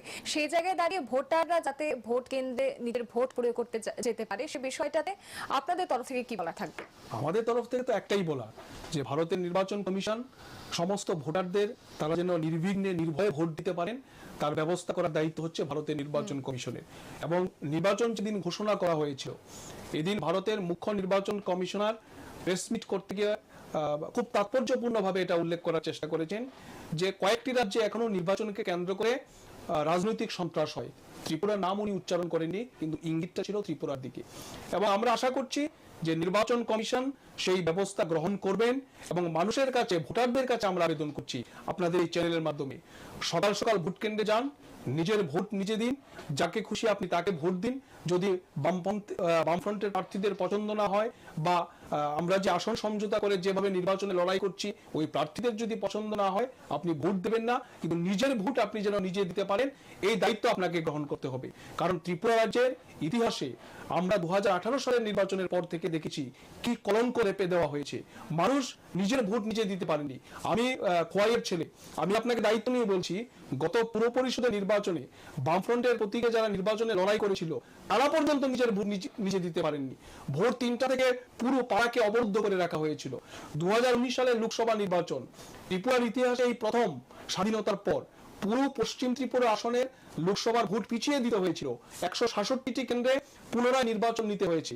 তারপরেও যদি নির্বাচন কমিশন কোনো ব্যবস্থা গ্রহণ না করেন, নির্বিঘ্নে ভোট দেওয়ার যদি উনি উদ্যোগ গ্রহণ না করেন, তাহলে কি আর বলার থাকবে? কিন্তু আমরা আশাবাদী কমিশনের কাজকর্মে কমিশন এই ব্যবস্থা গ্রহণ করবেন এবং এখনো পর্যন্ত কিছু কিছু তারা পদক্ষেপ গ্রহণ করছেন। আর বাকি দায়িত্ব হচ্ছে রাজ্যের জনগণের। এই সরকারের পরিবর্তনের জন্য, রাজ্যের মানুষকে মুক্তি দেওয়ার জন্য মানুষ ঐক্যবদ্ধভাবে ঘর থেকে বেরিয়ে আসবে। এতে সমঝোতার কথা একটা শোনা যাচ্ছে, বা জিতেন চৌধুরীর সঙ্গে প্রদ্যুৎ কিশোর দেববর্মনের যে কথোপকথন বা ফোনিং এর কথা, সেটা জিতেন চৌধুরী নিজের মুখেই বলেছেন। সেই জায়গায় দাঁড়িয়ে আপনাদের যারা যুবরা রয়েছেন বা আপনাদের যারা কর্মীরা রয়েছেন, তারা বুবাগরার এই গ্রেটার ত্রিপুরাল্যান্ড নিয়ে যে বিষয়টি, সেটিকে কিভাবে দেখছেন?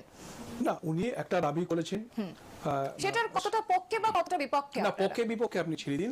এটা সাংবিধানিক চৌহদ্দির মধ্যে থেকে উনি দাবি করেছেন। এটা পরবর্তী সময়ে বিচার বিশ্লেষণ হবে এবং উনিও একাধিকবার বিভিন্ন জায়গায় বলেছেন যে বিজেপিকে পরাজিত করতে আমিও চাই, রাজ্যে যে অগণতান্ত্রিক কার্যকলাপ চলছে তার বিরুদ্ধেও আমি মানুষকে আহ্বান জানাতে চাই, মানুষ রাস্তায় নামুক, প্রতিবাদে সামিল হোক। সুতরাং কার কি দাবি এটা পরবর্তী সময়ে বিচার হবে।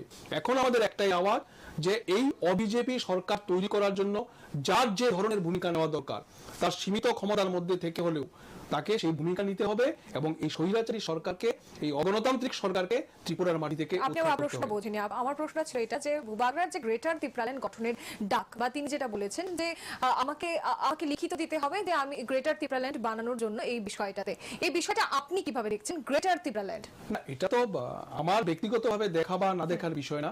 এটা দেখার দায়িত্ব হচ্ছে আমাদের পার্টির যারা নেতৃত্ব আছে, তারা পরবর্তী সময়ে বিচার বিশ্লেষণ করবেন। কিন্তু আমরা একটা জায়গায় স্টিক করতে চাই, গ্রেটার ত্রিপুরাল্যান্ড হোক বা ত্রিপুরাল্যান্ড। আমরা তো দেখেছিলাম 18 নির্বাচনে যারা ত্রিপুরাল্যান্ডের স্লোগান দিয়েছিল তাদের সাথে বিজেপি নির্বাচনে সমঝোতা করলো এবং তাদের কাঁধে বন্দুক রেখেই 18তে তার ক্ষমতা এসছে। কিন্তু কই ত্রিপুরাল্যান্ড তো হলো না। সুতরাং এটা বড় বিষয় না, বড় বিষয় হচ্ছে বিজেপিকে আমাদের রাজ্য থেকে উৎখাত করা।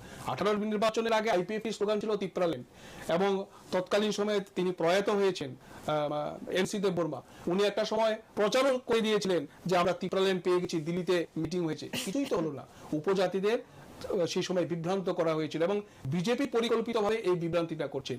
আমাদের পরিষ্কার বক্তব্য, এবং আমাদের পার্টির সেক্রেটারি জিতেন্দ্র চৌধুরীও বলেছেন যে নির্বাচনী ইস্তেহারের মধ্যে আমরা প্রয়োজনে এই বিষয়টা রাখতে পারি, এবং সংবিধানের মধ্যে থেকে যতটা করা যায় তাদের এই দাবির প্রতি সমর্থন জানিয়ে যতটা করা যায় এটা করা হবে। কিন্তু গ্রেটার তিপ্রালেন হবে কি হবে না এটা আমাদের কাছে বিবেচনার বিষয় না, এবং এটা এই মুহূর্তে দাঁড়িয়ে আমাদের কাছে আমার পক্ষে বলা সম্ভব না। কিন্তু আমরা চাইছি যে অবিজেপি সরকার তৈরি করার ক্ষেত্রে টিপ্রামথাও একটা ভূমিকা গ্রহণ করুক। নির্বাচন চলে আসছে এবং নির্বাচনের আগ মুহূর্তে যেটা দেখা যায় যে অভিযোগ পাল্টা অভিযোগ, লড়াই পাল্টা লড়াই ইত্যাদি চলতে থাকে। ইতিমধ্যেই দেখা গেছে যে আপনাদের বিভিন্ন অফিসে তালা পড়ে গেছে। না, আমাদের কোনো অফিসে তালা পড়েনি। একটা অফিস রয়েছে আপনাদের, সেখানটা বুথ অফিস রয়েছে, সেই জায়গাটায় আমরা দেখি না, আমাদের অফিসে তালা পড়েনি, বরঞ্চ উত্তর জেলা জুড়ে 59 জেলা জুড়ে আমরা দেখছি যে শাসক দলের অফিসে তালা। শাসক দলের অফিসে তালা না, শুধু শাসক দলের অফিস ভাঙচুর হচ্ছে, শাসক দলের পতাকা নামিয়ে দিচ্ছেন দলের যারা কর্মী সমর্থক, এবং প্রার্থীকে বলছেন আমি উইকেন্ডে ওনাকে ঢুকতে দেবো না। আজকে দেখলাম একজন মন্ত্রী হেলিকপ্টার নিয়ে ছুটে গেছেন বিক্ষুব্ধ প্রার্থীকে মানানোর জন্য, তিপ্রামথার ক্যান্ডিডেট রয়েছে। এই তো শাসক দলের অবস্থা। প্রার্থী ঘোষণার পর লেজে গুবরে অবস্থা চলছে সমগ্র রাজ্য জুড়ে। আমরা নির্বাচনের আগে শুনেছিলাম অনেক বিধায়ককে বাদ দিয়ে দেওয়া হবে, কিন্তু এমন অনেক বিধায়ক আছেন যারা ঠিকমতো চলতে পারছেন না, তাদেরকেও টিকিট দিতে হয়েছে। ঘরের মধ্যে অশান্তি চলছে। এই যে প্রতি ঘরে সুশাসনের স্লোগান দেওয়া হলো, তাদের ঘরের মধ্যে কি সুশাসন আছে? সুশাসন তো নেই। সুতরাং আমাদের প্রার্থীপদ নিয়ে কোথাও কোনো ধরনের সমস্যা নেই। আমাদের পার্টি শৃঙ্খলাবদ্ধ পার্টি, তার নাম হচ্ছে সিপিআইএম। আজকে শাসক দলের মধ্যে কি অবস্থা সমস্ত কিছু সোশ্যাল মিডিয়াতে ভাইরাল হচ্ছে। প্রার্থীপদ ঘোষণার আগ দিয়ে আমরা যেটা দেখলাম যে মফস্বল আলী বের হয়ে গেলেন। তিনি কেন আদতে বের হয়ে গেলেন বা তাকে কেন বার করে দেওয়া হয়েছিল, বিষয়টা একটু যদি খুলাসা করেন। লোভ থেকে প্রার্থী হয়নি, তারপরের দিন উনি দল ত্যাগ করে দিলেন। আর ওয়াশিং মেশিন, আমাদের রাজ্যে আর একটা পার্টি আছে ওয়াশিং মেশিন যাকে বলা হয় বিজেপি। আগের দিন উনি মফস্বল আলী খারাপ, পরের দিন উনি একেবারে পরিষ্কার হয়ে গেলেন, তাকে দলে বরণ করে নেওয়া হলো। দিল্লিতে আমরা একই পথ দেখেছি পশ্চিমবাংলার বিধানসভা নির্বাচনের আগে, চার্টার্ড বিমানে ঝাঁকে ঝাঁকে বিজেপি তৃণমূলের এমএলএদের নিয়ে যাওয়া হলো দিল্লিতে, তাদেরকে বরণ করা হলো দিল্লির অফিসে, বিজেপির অফিসে। পরবর্তী সময় নির্বাচনের পর আবার সবাই চলে এলেন এই তৃণমূল কংগ্রেসের মধ্যে।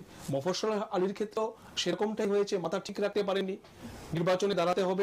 মফস্বল আলীর একটা আলাদা একটা জনপ্রিয়তা রয়েছে, সেই জায়গায় দাঁড়িয়ে আপনাদের থেকে উনি লড়াই করছেন না, কোথাও না কোথাও এই সিটটাকে আপনারা ধরে রাখতে পারবেন কি? 100 ভাগ। এবং সেখানে প্রদেশ কংগ্রেস সভাপতি বিরজি সিনহা লড়াই করছেন, আপনি জানেন।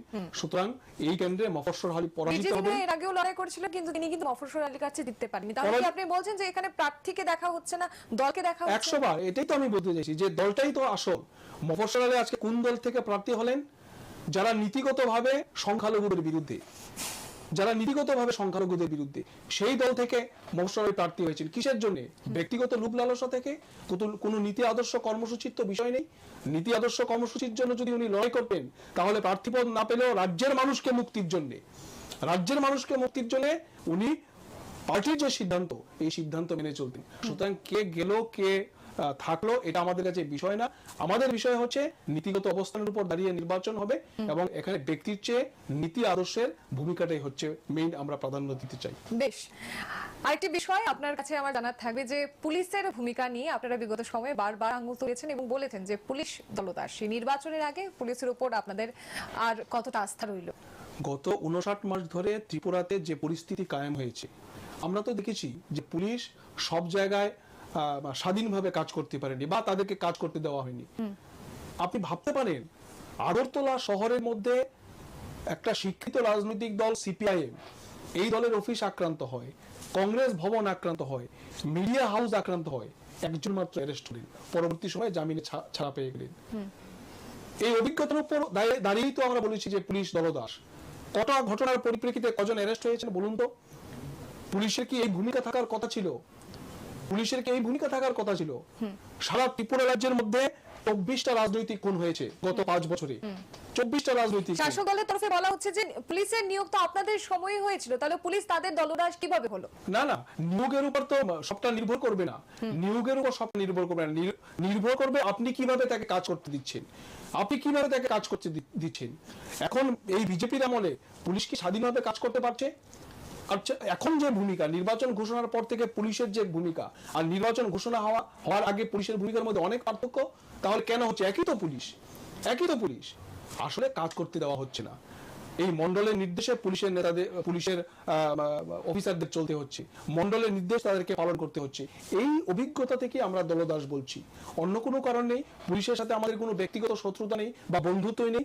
আমরা চাইছি পুলিশ নিরপেক্ষভাবে কাজ করুক, পুলিশ তার যে আইনের যে বিষয়গুলো আছে এগুলিকে প্রতিষ্ঠিত করুক, পুলিশের যে কর্তব্য আছে কর্তব্যটা পালন করুক, তাহলে তো আমরা খুশি। আমরা তো বাড়তি সুযোগ সুবিধা চাইছি না পুলিশের কাছ থেকে। আজকে নির্বাচন ঘোষণার পর থেকে পুলিশের যে ভূমিকা আর নির্বাচন ঘোষণার আগে পুলিশের ভূমিকার মধ্যে অনেক তফাৎ, একই পুলিশ অফিসার।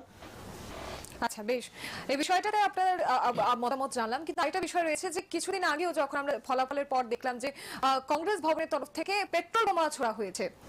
আপনারা বলছেন একদিকে গণতন্ত্র পুনরুদ্ধারের কথা এবং তাদের সঙ্গে হাত মেলাচ্ছেন যারা নাকি পেট্রোল বোমা ছুটছিল সেই জায়গায়। কোথাও না কোথাও একটা উস্কানিমূলক বাড়তে যাচ্ছে না, কোথায় পেট্রোল বোমা ছোড়া হলো, কি পরিস্থিতিতে ছোড়া হলো, এটা আমাদের, কিন্তু আপনারাই তো বলছেন যে এটা আমরা এই মুহূর্তে দাঁড়িয়ে স্টুডিওতে আরেকটা দলের কোন কোন কর্মীরা কি ছড়লেন এটা আমার পক্ষে বলা সম্ভব না। কিন্তু আমরা যেটা বলতে চাইছি, আপনি বলুন না যে দুটা রাজনৈতিক দলের, ভারতবর্ষের স্বীকৃত রাজনৈতিক দলের অফিস প্রকাশ্যে দিনের বেলা আক্রান্ত হয়ে গেল, কোনো ভূমিকা থাকবে না। এই পরিস্থিতি কি ত্রিপুরাতে ছিল? মিডিয়া হাউস আক্রান্ত হয়ে গেল, বিরোধী দল নেতা উনি নিজের কেন্দ্রে যেতে পারবেন না, আক্রান্ত হন। মানিক দে উনি নিজের কেন্দ্রে যেতে পারবেন না, মন্ত্রিসভার বরিষ্ঠ সদস্য ছিলেন 25 বছরের বামফ্রন্ট সরকারের সময়তে, উনি নিজের কেন্দ্রে যেতে পারবেন না। আমাদের মহকুমা অফিস 4টা বন্ধ, তালা বন্ধ করে দেওয়া হয়েছে, খোলা যাবে না। এই পরিস্থিতি তো ত্রিপুরাতে ছিল না। এই পরিস্থিতির পরিবর্তনের জন্যই তো আমরা এই কথাগুলো বলছি। এখন এক দুটা বিক্ষিপ্ত ঘটনাকে যদি আপনি তার সাথে জুড়ে দেন, এটা ঠিক হবে না। রাজ্যের মানুষকে বাঁচাতে হবে, গণতান্ত্রিক পরিবেশ ফিরিয়ে আনতে হবে, মানুষের ভোটাধিকার ফিরিয়ে আনতে হবে, একটা মুক্ত বাতাস, যে কথাটা আমি বারবার বলছি, একটা অক্সিজেন, মুক্ত অক্সিজেন ত্রিপুরার মাটিতে ফিরিয়ে আনতে হবে। না হলে রাজ্যটা ছারকার হয়ে যাবে, ধ্বংস হয়ে যাবে। অনেক ক্ষতি হয়ে গেছে বিগত 5 বছর, অনেক ক্ষতি হয়ে গেছে। আর আমরা রাজ্যের মানুষ, আমাদের তরুণ প্রজন্ম, যুবকরা আর এই ক্ষতির সম্মুখীন হতে চান না। এবার রাজ্যের মানুষ মুক্তি চান, পরিবর্তন চান। সে জায়গায় দাঁড়িয়ে এই যে পাপাই সাহার মৃত্যু হলো, সেই গুলি ছোড়াছুড়ি বিষয়টা, পুনরুদ্ধারের কথা বলছেন, এই বিষয়টাকে কিভাবে বলবেন? আমরা তো বলছি পাপাই সাহার খুনের তদন্ত হোক না। 5 বছর তো বিজেপির সরকার ছিল, কেন তারা তদন্ত করলেন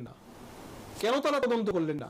যে ঘটনার পরিপ্রেক্ষিতে পাপাই সাহা খুন হলেন, যে ঘটনার পরিপ্রেক্ষিতে অনাকাঙ্ক্ষিতভাবে খুন হলেন, সেই ঘটনার সাথে তো রতনলাল যুক্ত। এই টিএমসির ভর্তি সংক্রান্ত বিষয়কে কেন্দ্র করে উনি তো 5 বছর মন্ত্রিসভার সদস্য ছিলেন। কেন ভুলে গেলেন পাপাই সাহার কথা? তদন্ত হোক না। আমরা তো তদন্তের সামনে দাঁড়াতে প্রস্তুত। আসলে কিছু লুকাবার কিছু নেই আমাদের। এরা জানে যে রাজনৈতিক উদ্দেশ্য প্রণোদিত ভাবে তৎকালীন সময়ে বামফ্রন্টকে বেকায়দায় ফেলবার জন্য এই আন্দোলন করা হয়েছিল, যার পরিপ্রেক্ষিতে পাপাই সাহার মতো একটা নিরীহ যুবক তাকে খুন হতে হয়েছিল। আমরা তো আজও দাবি করছি তদন্ত করা হোক। এই দায়িত্ব তো সরকারের। তারাই তো বিভিন্ন সময় বলেন যে সমস্ত ঘটনার তদন্ত হবে, সমস্ত খুনের আমরা বিচার করব। এই দায়িত্ব সরকারের, সরকার তদন্ত করুক। এই বিষয়টাতে যাব, কিন্তু আরেকটা বিষয় যেটা জানার, যে আপনারা বলছেন গণতন্ত্র পুনরুদ্ধারের কথা, কতটা সক্ষম হবেন গণতন্ত্র পুনরুদ্ধার করতে? আমরা অন্তত আশাবাদী সরকার পরিবর্তন হচ্ছে এবং গণতান্ত্রিক পরিবেশ ত্রিপুরায় ফিরে আসবে। অন্তত 25 বছরের অভিজ্ঞতায় হাটে মাঠে সব জায়গায় মানুষ বলছেন যে বামফ্রন্টের সরকার থাকার সময় অন্তত গণতান্ত্রিক পরিবেশ ছিল, কথা বলার অধিকার ছিল, মানুষ কথা বলতে পারতো, নির্ভয়ে ভোট কেন্দ্রে যেতে পারতো, আইনের শাসন ছিল। কিছু আপনাকে এখানে বলে যাবো, এখানে একটু ইন্টারাপ্ট করবো। যারা যারা এখন সময় রয়েছে বা আমরা যেখানে যাচ্ছি পাবলিক ওপিনিয়ন নিতে, আপনি হয়তো বা আমাদের পেজে লক্ষ্য রাখলে দেখবেন যে মানুষ এখনো বলছে যে এখন বাক স্বাধীনতা রয়েছে, কথা বলা যাচ্ছে, যেটা 25 বছরের বামফ্রন্ট সরকারের আমলে হয়নি। ভয়ভীতি দেখানো হয়েছে তাদের ক্ষেত্রেও। সেই জায়গায় দাঁড়িয়ে আপনারা বলছেন যে আপনাদের 25 বছরের শাসনে ভয়ভীতি বা সন্ত্রাস ছিল না। আপনি সাধারণ মানুষের কথা ছেড়ে দিন, আপনি সাধারণ মানুষের কথা ছেড়ে দিন। সাধারণ মানুষের জন্য, আপনাদের দল সাধারণ মানুষের জন্য, নেতা সাধারণ মানুষের জন্য, যাকে আমরা গণতন্ত্রের চতুর্থ স্তম্ভ বলি। গণতন্ত্রের চতুর্থ স্তম্ভ সরকারের বিরুদ্ধে খবর করলে বন্ধ হয়ে যায়। কটি চ্যানেল বন্ধ আছে আমাদের এই রাজ্যে, মিডিয়া হাউস আক্রান্ত হয়, বামফ্রন্টের যারা বিধায়ক, নির্বাচিত বিধায়ক, তাদেরকে সরকারি অনুষ্ঠানে নিমন্ত্রণ করা হয় না। এই তো গণতন্ত্রের অবস্থা, যেখানে বিধায়কের কথা বলার অধিকার নেই, মানুষ আক্রান্ত হচ্ছেন, তারপর কোথায় গণতান্ত্রিক পরিবেশ? আপনি যেখানটায় বলছেন যে চতুর্থ স্তম্ভের কথা বলছেন, সাংবাদিকদের কথা বলছেন, নিউজ চ্যানেলের কথা বলছেন, সেখানে আমি যদি 2018 দিকে তাকাই, সেখানে কিন্তু আপনাদের দিকেও বিভিন্ন অভিযোগ রয়েছে, বা তার প্রতিও আপনাদের পাল্টা অভিযোগ ছিল যে পয়সার বিনিময়ে আপনাদের প্রচার প্রসার চালানো ইত্যাদি বিষয় তো তাদের ক্ষেত্রেও ছিল কিছু কিছু চ্যানেল। কোথায় বলুন না, একটা অভিযোগ আপনি বলুন যে আমাদের বিরুদ্ধে এই অভিযোগের সত্যতা প্রমাণিত হয়েছে, একটা ক্ষেত্রে বলুন। কিন্তু আজকে তো এটা পরিষ্কার যে কতগুলো টিভি চ্যানেল বন্ধ, কতগুলো টিভি চ্যানেল বন্ধ। কেন বন্ধ হলো? ডেইলি দেশের কথা পত্রিকা সরকার আসার পর, বিজেপি সরকার আসার পর ডেইলি দেশের কথা পত্রিকাকে বন্ধ করে দেওয়ার জন্য চেষ্টা হয়েছে। পরবর্তী সময়ে কোর্ট থেকে আমরা এই মামলা জিতে এই পত্রিকা আবার এখন চলছে। তো এই তো হচ্ছে ত্রিপুরার অবস্থা। কথা বলা যাবে না সরকারের বিরুদ্ধে। আমি তো বললাম যে নির্বাচিত বিধায়ক, মানুষের ভোটে নির্বাচিত বিধায়ক, তাকে তার নিজ কেন্দ্রে নিমন্ত্রণ করা হয় না, তাকে তার নিজ কেন্দ্রে সরকারি অনুষ্ঠানে আমন্ত্রণ জানানো হয় না, সরকারি মিটিং আমন্ত্রণ জানানো হয় না। এই কি রাজনৈতিক শিষ্টাচার ছিল? এর নাম কি গণতন্ত্র? মানুষের ভোটে নির্বাচিত এমএলএ। ফলে আপনারা যেটা বলছেন যে মানুষ বলছে গণতন্ত্র আছে, মানুষ বলছে কথা বলার অধিকার আছে, এটাও আপনি দেখুন ভয়ে বলছে। সে যদি মিডিয়ায় এই সরকারের বিরুদ্ধে মুখ খুলে রাতের বেলা বাইক বাহিনী তার বাড়ি আক্রমণ করবে, তার বাড়ি ভেঙে দেবে। এই তো রাজ্যের পরিস্থিতি। এই সরকারের বিরুদ্ধে কথা বললে চ্যানেল দেখে দেখে, টিভি দেখে দেখে, সোশ্যাল মিডিয়া দেখে দেখে তাদের বাড়ি ঘরে হামলা হবে। সোশ্যাল মিডিয়াতে সরকারের বিরুদ্ধে কেউ পোস্ট করতে পারবে না। সরকারের বিরুদ্ধে কোনো পোস্টে যদি সে লাইক বা শেয়ার করে, তার বাড়ি আক্রান্ত হয়। এই ঘটনা তো অতীতের ত্রিপুরাতে ছিল না, এই ঘটনা অতীতের ত্রিপুরাতে ছিল না। ফলে এই সরকারকে পরিবর্তনের জন্য রাজ্যের মানুষকে প্রস্তুতি গ্রহণ করতে হবে। আরেকটি বিষয় দেখা গেছে যে আমি যদি পলিটিক্যাল বিষয় দেখি, পলিটিক্যাল খুন সবথেকে বেশি বামফ্রন্টের আমলই হয়েছে। না, এটা একেবারেই ভুল, এটা একেবারেই ভুল। গত 5 বছরে আমি তথ্য দিয়ে বলছি 24টা রাজনৈতিক খুন হয়েছে। আমাদের কর্মী সমর্থক নেতৃত্বরা আছেন, তার মধ্যে রানা বাহাদুর দেববর্মা একসময় আমাদের পার্টির রাজ্য কমিটির সদস্য ছিলেন, উনাকে পর্যন্ত তুরাশিকর বাজারের মধ্যে খুন হতে হয়েছে। 803টি আমাদের সিপিআইএম এর এবং আমাদের বিভিন্ন গণসংগঠনের অফিস আক্রান্ত হয়েছে। হয় লুটপাট, নতুবা অগ্নিসংযোগ, নতুবা ভাঙচুর করে দেওয়া হয়েছে, নতুবা তালাবন্ধ করে দেওয়া হয়েছে। 803টি। তাহলে কি পরিবেশ আপনি বুঝতে পারছেন? বিমল সিনহার মৃত্যু নিয়ে কি বলবেন? এটা তো কমিশন আছে, কমিশনের তদন্ত চলছে। এটা নিয়ে, এটা অনেক পূর্ব ঘটনা, এটা নিয়ে অনেক আলোচনা হয়েছে। এটা এখন আলোচনার বিষয় বলে আমি মনে করি না। সন্ত্রাসবাদীদের দ্বারা খুন হয়েছে এবং এটা নিয়ে পরবর্তী সময়ে কমিশন গঠিত হয়েছিল। এই কমিশনের রিপোর্টও আপনার অনেকটা প্রকাশিত হয়েছে। সুতরাং এটা নিয়ে নতুন করে আর আলোচনা করা যেটা বলছেন সেটা কি আগের সময় বেশি খারাপ ছিল না এখনো বেশি খারাপ? আমরা তো বলছি, আমাদের আমি সিপিআইএম এর একজন কর্মী হিসাবে বা ডিওএফ এর একজন কর্মী হিসাবে আমার কথা না, আজকে রাজ্যের মানুষ বলছেন যে এই 5 বছরে আমাদের ত্রিপুরা রাজ্যের একেবারে সরকার বলতে আর কিছু জিনিস নেই। একটা মাফিয়া রাজ চলছে, গুন্ডা রাজ চলছে। মাফিয়ারা মনে করছেন এটা আমাদের সরকার, মাফিয়ারা মনে করছেন এখন আমাদের সরকার চলছে। গুন্ডারাজ কায়েম হয়েছে ত্রিপুরাতে, আইনের শাসন বলতে কিচ্ছু নেই। আর এই জন্যই মানুষ এই সরকারের হাত থেকে পরিত্রাণ চাইছে। কোথায় আজকে মানুষ সুরক্ষিত? ডাক্তার আক্রান্ত হন, উকিল বাবুরা আক্রান্ত হন, সাংবাদিক বন্ধুরা আক্রান্ত হন। আর কি বাকি থাকলো আপনি বলুন? আর কি বাকি থাকলো রাজ্যের মানুষের? আর তো কোনো জায়গা বাকি নেই যার উপর গিয়ে মানুষ আশ্রয় নিতে পারেন। গণতন্ত্রের সমস্ত স্তম্ভগুলো এক এক করে আক্রান্ত হয়েছে। এই জিনিস ত্রিপুরাতে ছিল না। একটা অরাজক পরিস্থিতি তৈরি হয়েছে। এবং আগরতলা পুর নিগমের নির্বাচনের দিন আগরতলা শহরের কি অবস্থা হয়েছিল এটা রাজ্যের মানুষ জানেন। অনেক মানুষ ভোট কেন্দ্রে যেতে পারেননি, ভোট দিতে যেতে পারেননি, ভোটাধিকার হরণ করে নেওয়া হয়েছে। ভোট কেন্দ্রে যাওয়ার পর অনেককে ফিরিয়ে দেওয়া হয়েছে যে আপনার ভোট হয়ে গেছে, বাড়ি চলে যান। এই তো অবস্থা। যেই রাজ্যে মানুষ নিজের ভোট নিজে দিতে পারে না, এই রাজ্যে আপনি কি নিয়ে আর কথা বলবেন? সুতরাং আমাদের ঐক্যবদ্ধ হতে হবে। এটা কোনো দলের লড়াই না, আমি মনে করি দল মত নির্বিশেষে সমস্ত অংশের মানুষকে ঐক্যবদ্ধ হতে হবে এই অপশাসনের হাত থেকে রাজ্যের মানুষকে মুক্ত করবার জন্য। এবং আমি আশাবাদী যে এই অন্ধকারাচ্ছন্ন ত্রিপুরায় গণতন্ত্রের সূর্যোদয় মানুষ ঘটাবেই 2023-এর বিধানসভা নির্বাচনে। বেশ, ডিওয়াইএফআই যেহেতু আপনি রাজ্য সভাপতি, আপনার কাছে একটা প্রশ্ন যে আপনি কি বিশ্বাস করেন? বদলায় বিশ্বাস করেন না বদলে বিশ্বাস করেন? আমরা বদলায় বিশ্বাস করি না, আমরা বদলে বিশ্বাস করি। আমরা চাই যে পরিস্থিতি ত্রিপুরাতে গত 5 বছর ধরে চলছে, আপনারা সরকার পরিবর্তন করুন। আমরা বামপন্থীরা প্রতিহিংসা রাজনীতিতে বিশ্বাস করি না। আমরা এটা নিশ্চিত করছি একটিও রাজনৈতিক সন্ত্রাসের ঘটনা আগামী দিনে ঘটবে না। যারা অগণতান্ত্রিক কার্যকলাপের সাথে যুক্ত, গুন্ডা মাস্তানির সাথে যুক্ত, তাদেরকেও আমরা বলছি আরেকবার ভাবুন, এটা আপনাদের দোষ না।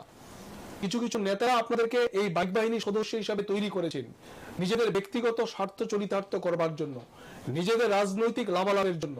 ফলে আমরা আপনাদের কাছেও আবেদন করব, আরেকবার ভাবুন। আপনারা ঘরে বসে যান, এই ধরনের অগণতান্ত্রিক কার্যকলাপে নিজেকে মাস্তান হিসাবে পরিণত করবেন না সমাজের কাছে। আমরা বদলার রাজনীতিতে বিশ্বাস করি না, আমরা বদলের রাজনীতিতে বিশ্বাস করি, এবং একটিও রাজনৈতিক সন্ত্রাসের ঘটনা ঘটবে না। অতীতের 25 বছরের বামফ্রন্ট সরকারের সময় তো আমরা দেখেছি রাজনৈতিক সন্ত্রাস ছিল না। সমস্ত রাজনৈতিক দল তারা তাদের নিজেদের মতো কার্যকলাপ সংগঠিত করতে পারত। এই 23-এর নির্বাচনে সরকার পরিবর্তন হলে এই ধরনের একটা ব্যবস্থা আবার ত্রিপুরার মধ্যে কায়েম করা হবে, তার জন্য আমরা বদ্ধপরিকর। সেটা সময় বলবে, 2রা মার্চ ফলাফলের বাক্সে বলবে যে জনতা কাকে চাইছে বা জনতা মসনদে কাকে বসাতে চাইছে। তবে যেতে যেতে আপনার কাছে শেষ প্রশ্ন বা শেষ আহ্বান যেটাই থাকবে, যে যারা জনগণরা রয়েছে বা যারা ভোট দেবেন বা ভোটাররা রয়েছেন, তাদের কাছে আপনার বার্তা কি থাকবে? আমার জনগণের কাছে একটাই বার্তা থাকবে, রাজ্যের মানুষ সরকার পরিবর্তনের জন্য প্রস্তুতি গ্রহণ করছে।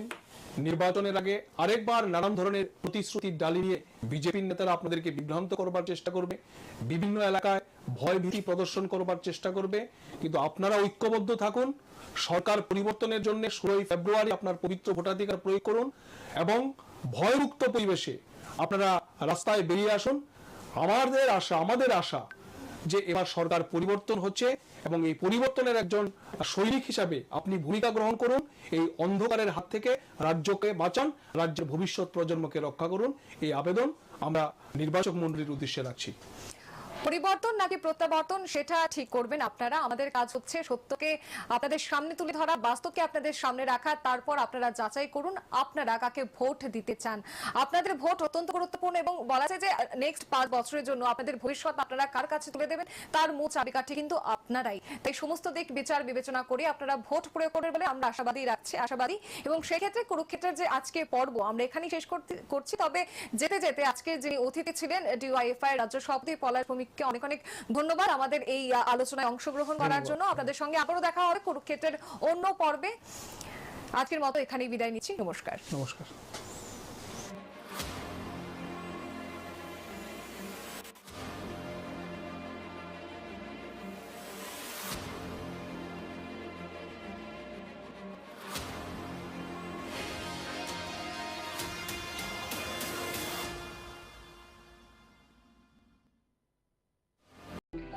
সফল কনসাইনমেন্ট, বাধা বিপত্তিহীন ইন্টারনেট পরিষেবা।